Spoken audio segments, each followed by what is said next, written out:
Luzon, Visayas, Mindanao, Masbate, Tigao, Burias. Nandito tayo ngayon sa bayan ng Usong kung saan ay pinuntahan natin itong Panugway Festival. No? Makalipas ang 12 taon, ngayon uli binalik itong Panugway Festival. Matapos ang nakaraang may pandemic ay hindi po natuloy yung mga festival dito sa bayan ng Usong. So ngayon kung nakikita ninyo sa aking likuran ay ready yung ating mga dancers. Anong cluster kayo? We're cluster 3 po. Gaano kahanda po ang cluster 3? I think of all our preparations, so 100% we're ready po for this. Ano po yung goal ninyo ngayon sa Panugway Festival? Aside from enjoying this this festival, of course we want also to win and to represent our school with pride and excellence po. Okay, target niyo po bang manalo? Of course naman, since we compete here po. Okay, anong cluster ulit, ma'am? Cluster 8 po.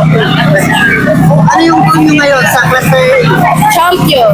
Okay, ilang point kayo na practice? 1 month. Ayang kaya ba na mag-champion? So, ma'am, gaano kahanda na kami talaga nakahanda ang cluster 8? Handang-handa kami. Tama yung mga songs. Go! Sir, anong cluster po kayo? Cluster 7, Gaano kahanda ang cluster 7?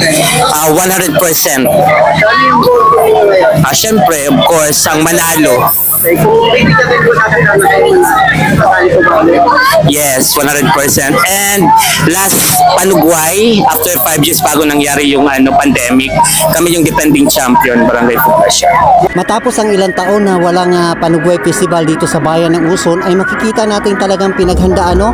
Napakabongga ng mga costume at mga nag-iayang mga costume.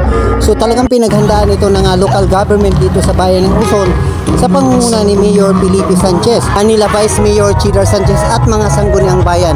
At saka yung mga barangay captain talagang nagkasama-sama sila, no, para magkaroon uli ng bonggang festival na Panugway Festival dito sa bayan ng Usong. So yun na nga, ngayon nga no, natupad yung talagang inaasam nila na talagang mas bongga, no, kaysa sa mga nakaraang Panugway Festival dito sa bayan ng Usong. So ngayon makikita natin ay talagang maraming tao, maraming nanonood, nag-aabang kung ano ba talaga yung Panugway 2024. So nakikita natin ngayon ay napakaganda, no, ng event, lalo na yung street dancing. Nagpabunggahan yung mga cluster, 5 cluster sa bawat contingent. So nagpabunggahan sila ng kanilang mga costume para manalo sa event na ito. Mula po dito sa bayan ng Uson, ako ang inyong tagapagbalita, Weng Borinaga. Magandang hapon.